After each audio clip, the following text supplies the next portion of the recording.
What's up, family? Welcome back to the space where self-awareness becomes self-freedom, where we question the stories we've been telling ourselves, even the quiet ones. Today, we talk about something many people casually say without even realizing it, and that is shy. It sounds harmless, almost humble, but what if that sentence is silently shaping your identity and limiting who you allow yourself to be? Let's talk about why you shouldn't tell others you're shy and how to gently move away from it. Somewhere along the way, many of us were labeled, maybe by a teacher, maybe by a family member, or even maybe by yourself, explaining nervousness, and it all just stuck. I'm shy. But here's the truth. Shyness isn't who you are. It's a temporary emotional state. When you repeatedly tell people you're shy, you're unconsciously giving yourself permission to stay small. See, you pre-explain your silence. You lower expectations before you even enter the room. You describe your role before life gets a chance to meet the real you. And see, words don't just describe your identity, they build it. When you introduce yourself as shy, three things happen initially. One, you create a self-fulfilling prophecy. Your brain begins protecting that identity. You avoid speaking up because that's not who you are. You hesitate to connect because you already define your limits. That label becomes a script you feel obligated to follow. Shyness. Shyness often isn't fear of people, it's the awareness of yourself. You start asking, how do I sound? Do I sound awkward? What if I say something wrong? But confidence grows when attention moves outward, not inward.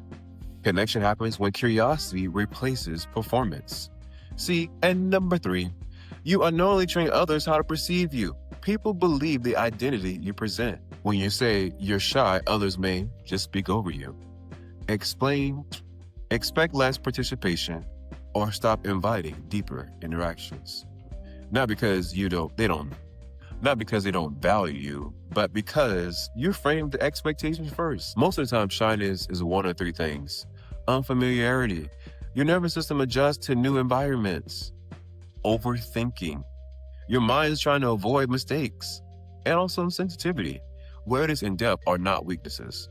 See, you're not shy, you're just warming up. And warming up is part of being human. So you ask me, how do you stop being shy without becoming someone else? Well, this isn't about being the loud or the most introverted in the room. It's about becoming comfortable just being you, being visible.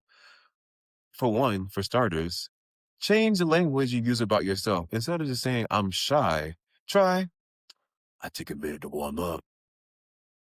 I'm more observant at first. I'll open up once I get comfortable.